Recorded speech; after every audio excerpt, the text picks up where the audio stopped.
After the Thailand election, there are a lot of hot topics in Thailand society. One of the hot topics is foreign direct investment. Today, we have honorable guest from European Association for Business and Commerce, the president, Mr. Farid Begoli. Thanks for joining us on the show. It's my pleasure. Yes. So first question, I think before we dive into specific topics, we have to let our audience to understand the backdrop of the foreign investment, the foreign investors' concern specifically. So what are factors that affect European foreign investors to put their investment in Thailand at this moment? Yes, thanks for the question, Frank. So there are many factors, in fact, which impact the ability to, or need and want to drive investment in Thailand. I think one of those is thinking about what sectors can foreign businesses really operate in Thailand and thrive. So therefore, do we have a skilled workforce in Thailand that matches the businesses that we need to drive and grow? That's one consideration. I think Thailand is well located within the ASEAN region in terms of its geographic location, access to the sea, seaports. So I think it has the infrastructure really great in terms of being able to do that. I think when we think about foreign investment, also we have to look at the board of investment. We have to look at the fiscal policies and the incentives that Thailand currently gives to European companies and other companies around the world. And actually, one of the things that I think is quite apparent is that there's quite a level of bureaucracy to get things done here in Thailand. So that's a challenge for us. I think also as well some of the incentives, maybe not necessarily the incentives that some European companies or some certain sectors want. So tax incentives is just one incentive system. But what companies really want is a fair playing field. They want things like IP protection. Again, so intellectual property rights is a huge issue as well, which hopefully we will address through the European Free Trade Agreement that's recommenced, which we're really excited about. Other issues such as market access, tariffs, trade tariffs as well. All of those things need to be incorporated into an agreement so we can really think about how Thailand becomes more attractive in the future. So there's many factors which drive foreign investment, and I think that differs from sectors by sectors. And in fact, at the European Business Association Chamber, we actually have a position paper which you can go onto our website and you can download, and you'll see all of those sectorial challenges and how they differ and what each sector, so whether you are in health and pharmaceuticals, whether you're in automotive, and whether you're in digital economy, you will see what those sectorial challenges are. And we regularly work with government agencies to kind of share those different sectorial issues. And we hope to bring those sectorial issues around what needs addressing to make sure that we drive foreign investment here in Thailand. That's really important because you talk about geographical location of Thailand and economic policy too, and how to play fair game between the government and companies too. So you point out about the economic policy, so that's the point that I want to ask about the 450 baht. That's really important at this moment because as in the hike of the minimum daily wage to 450 baht. I interviewed actually the chairman of Thai Chamber of Commerce, and he said that actually this is 20% hike, and this might be a risk for SMEs, of course for big businesses too. So what's your sense of this 450 baht, and what are those feedbacks from the European foreign investors? What's the feedback from European business communities? So we've actually looked at this as a chamber, and actually this is a topic which is in our position paper. Our view is that actually increasing the minimum wage is a good thing. And the reason it's a good thing is that actually you want to make sure that the labour force in Thailand can invest into next generations of education. So actually what we really want is a highly skilled workforce. And whilst for SMEs, like you rightly said, a 20% hike in wage may be a challenge, I haven't necessarily seen that from our member base. I think what we want is a skilled workforce, and we want to take a long-term view on Thai economy. So when you think about that minimum wage, then what does that allow you to do? Well, it allows the generations to send their children to school. So if you look at actually the UN Sustainable Development Goals, when it looks at Thailand's attendance in education, Thailand does very well in primary education. However, only about 80% of its population attend secondary education, which means that actually, people are dropping out of secondary education to obviously maybe support their parents, their local family business. And actually what we want is to make sure that they attend education so they become more skilled in the future to contribute to knowledge economies and sectors of which European businesses operate in. The other thing as well is that if people have got extra capital, then actually, they can be entrepreneurial. They can think about expanding their own business and growing their own economy. And what we see is a disparity in the wealth gap between the very, very extremely rich and the very, very poor. And that gap needs to be closed for a better economy, I believe, here in Thailand. And when there was a survey done in 2019 in Bangkok, which asked the public, did their minimum wage cover their costs? And 42% of them said, my minimum wage just about covers the cost of living. Yeah, so they've not got the ability to save. So that is a big issue. However, it's not the only issue. One of the things not discussed really well by any political parties actually was the Human Capital Index. And the Human Capital Index, which is published by the World Bank, takes two factors into consideration. It takes in education and it takes in the age of demographics. And in fact, Thailand was ranked 67th in the world behind countries like Vietnam, behind countries like Malaysia, where currently European companies can have an interest in investing in those countries rather than Thailand. And actually, when you look at the aging population, we have to keep that aging population more productive for longer. And one of the challenges is that none of the political parties really address the issue of health. Yeah? And health is a big issue from an economic perspective. So, for example, if we look at the aging population, we know that, for example, premature death related to cancer impacts the Thai economy by around about 0.4% GDP annually. And actually, we need to stop people dying prematurely so they contribute to the economy. And, you take something like liver cancer. 3 people die every hour of liver cancer. So we need to invest in healthcare as well. So it's not just around increasing minimum wage, it's around making sure that actually from a soft infrastructure perspective in terms of health, minimum wage, social security, these things need to be embedded in Thai society for a better economy. There's a lot of questions that sorry, I want to ask bit. about. No, actually, it's really important. Actually, I watched your interview with another media on the Kongan issues that you say about the liver cancer. There's a lot of things that you talk about, the government policy, the educational reform until the health.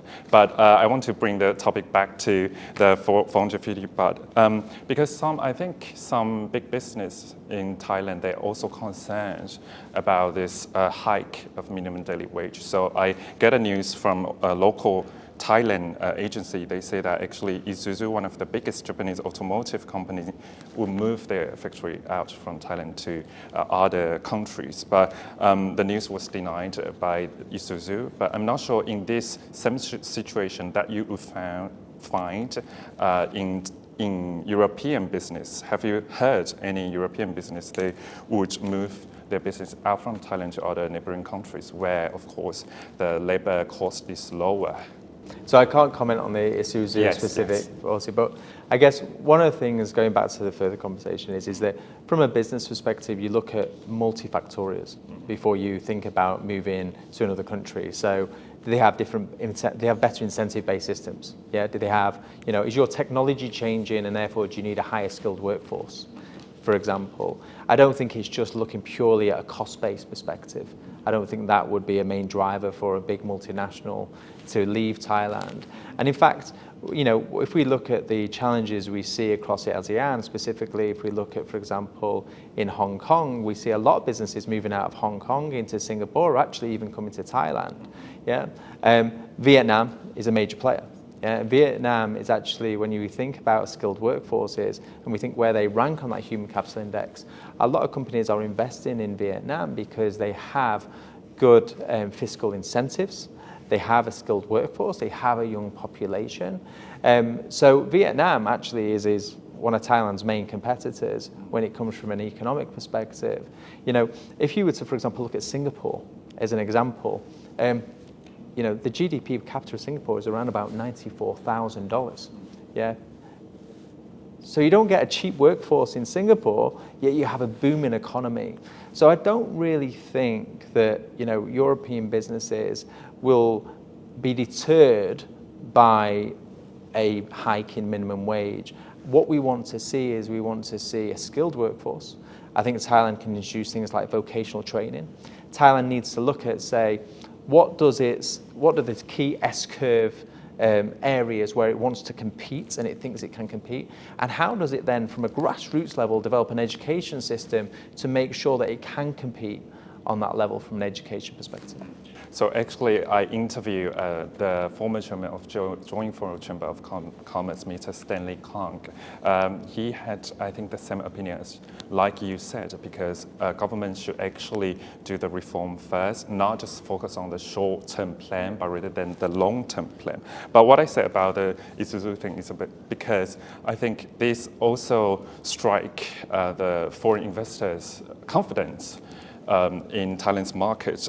There's another issue, I think, is stock market performance in May in the first 5 months. So that's the number here. Foreign investors sold off 100 billion baht in first 5 months of 2023, and including 33 billion baht in May. Wow, that's really astonishing amount. So do you think this interprets as the confidence of foreign investment in Thailand market? What's your interpretation about this sell? Yeah, so I think the numbers are interesting, but the numbers don't always tell the full story. So we saw an amazing Q1 in Thailand this year because we saw a return of return of tourism, we saw a return of medical tourism, we saw less COVID, and we know that 20% of Thailand's GDP comes from tourism. So, if you compare this quarter on Q1 2022, Thailand had a fantastic quarter.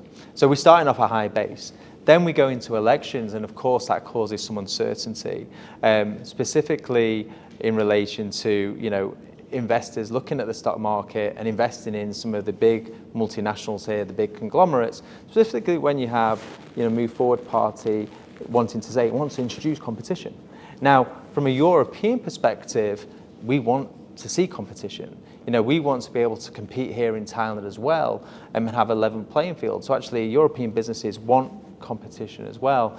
But I think from a stock market perspective, the most important thing is that, a decision is made quickly over the government, who's going to form the government, who becomes prime minister.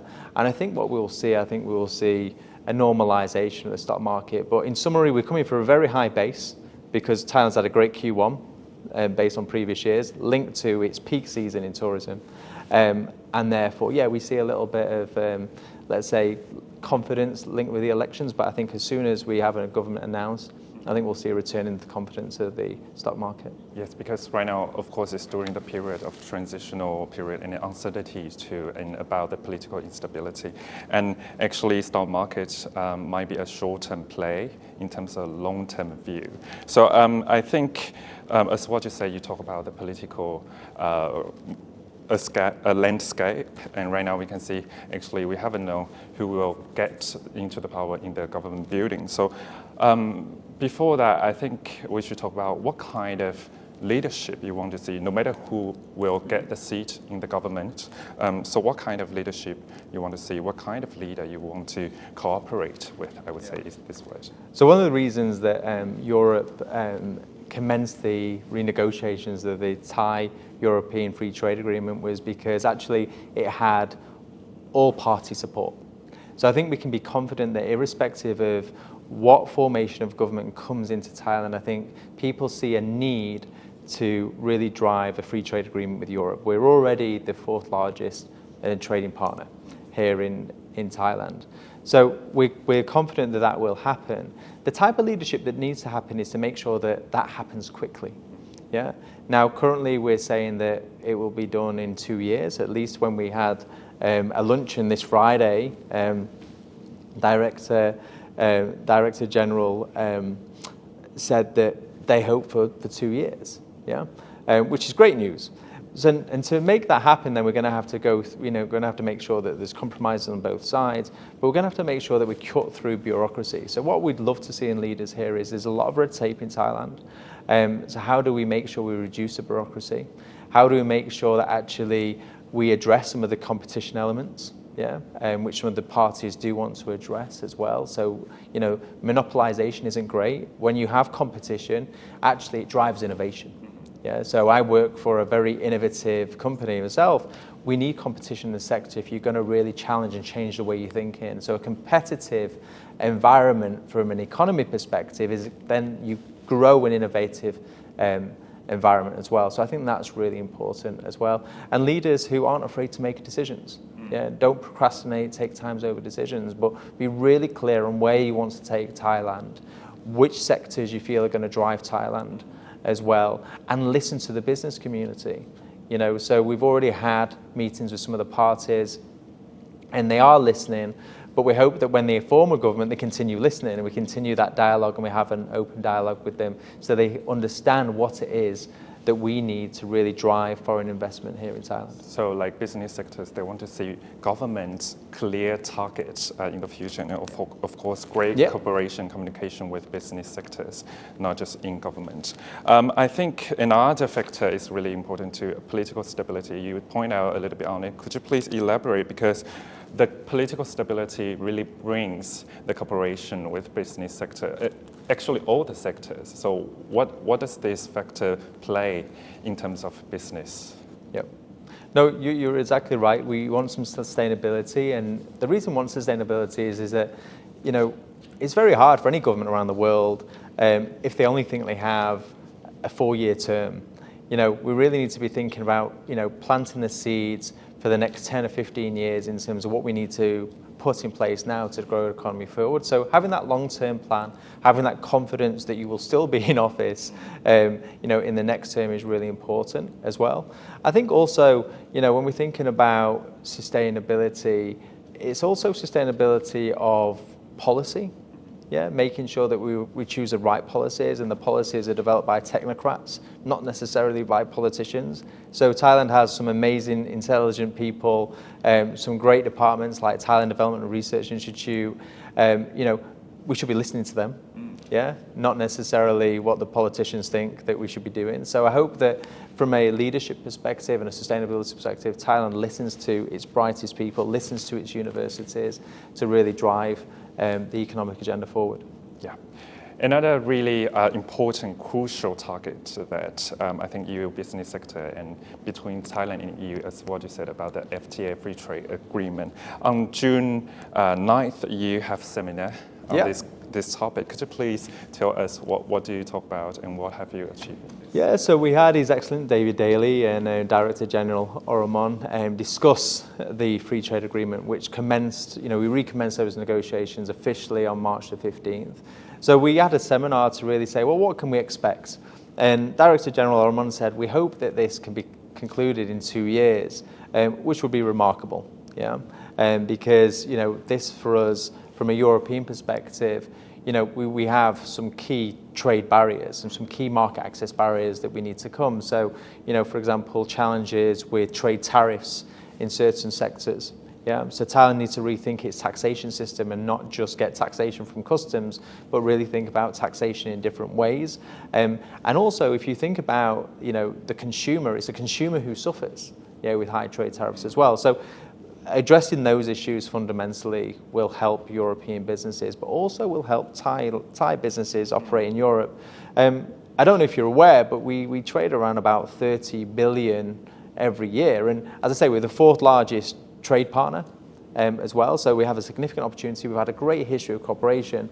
I think in terms of the negotiations, one of the key things will be not just looking at market access, but it'll be looking at how we deliver business in a sustainable way. So one of the things we're really proud in Europe is that, we want to protect the environment for future generations. So doing business in a sustainable way is really important. So for example, you might have heard of CBAM. And essentially, again, whether Thailand can adhere to the regulations of CBAM will be one thing, but really partnering with Europe, helps not just drive the economy, but it also helps Thailand think about where it needs to be in the future. Some of those, let's say, hurdles might be higher than others, such as, for example, labour rights, such as, sustainability when it comes to, operating and considering the environment, as we don't often do. Those things will be really important. But what we hope is that the timetable is that actually, I think next month, Thai delegation will go to Europe, and then in September, the European delegation will come to Thailand. We're hoping then by the end of the year that both Thailand and Europe have identified key chapters of which it wishes to look at and address to make sure. So, for example, I anticipate there will be a chapter, for example, on intellectual property rights. I should imagine there will be a chapter on sustainability and environmental protection. I should imagine there will be a chapter on labour force and labour's rights. Trade tariffs, clearly. As European Business Chamber, we are the representatives of European businesses here in Thailand. And one of the things we're doing is making sure we're working with our members and our multilateral chambers to make sure we feed in and shape that. Because essentially, a free trade agreement is to shape the business environment. So hopefully we can, as business leaders, we can give our voice to the European Commission and to the Thai delegation to make sure they understand what it is that we need for European businesses. Equally, you mentioned some of our colleagues from the Thai chambers, that we want to work with the Thai chambers because there is a huge benefit. Yeah. When we talk about the trade balance, in fact, it is a relatively balanced. Yes. Thailand actually export a significant amount to Europe as well. So, hopefully that can increase as well. So I think we're really delighted that this has happened. The sooner that we can conclude it, the better. If we can stick to that 2 years, I think everybody will be astounded and astonished. But if that's the target, then yeah, we were really pleased to hear that. Yeah, as what you said, the EU-Thailand FTA actually is kind of a platform to grow the trade opportunities between EU and Thailand. And you talk about there's another door actually for sustainability, for environment. You talk about labor rights too. I give our audience some numbers here. As what you said, 42 billion euro was worth in terms of trade between EU and Thailand last year. And EU is Thailand's fourth largest trade partner. And this astonishing amount and all the trade opportunities business, I think people will really want to see the cooperation between. What actually interests me is about the timing, actually. So 2014, the negotiation for FTA between Thailand were halted because of military takeover. But in March, this, as what you said, EU and Thailand relaunched the renegotiation. As what you said, the first round of negotiation will happen in Thailand this year.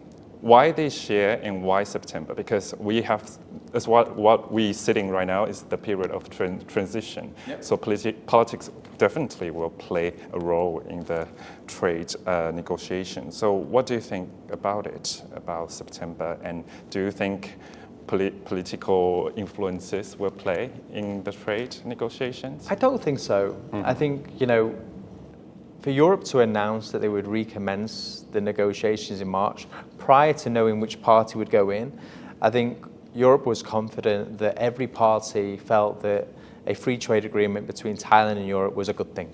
Yeah. Specifically, when you look at the economic forecast and growth of Thailand, and the fact that actually Europe and Vietnam have a trade agreement in place, that Thailand needed to do something. Yeah. And in fact, when I listened to Director General Oromon, you actually have a number of free trade negotiations with many other nations, but not as big as Europe. So I think irrespective of what happens and what government's formed, everybody's in support of a free trade agreement with Europe. I think in September, hopefully, by the end of July, hopefully sooner, we will have a government formed in Thailand, most definitely. And we hope that, you talk about sustainability, we hope that actually that is a sustainable government that's elected and there aren't any challenges there as well, because that would delay free trade negotiations. But I think going into September, the new government coming in place have to really focus on that. It should be a major focus for the government to say, we want to make sure this works.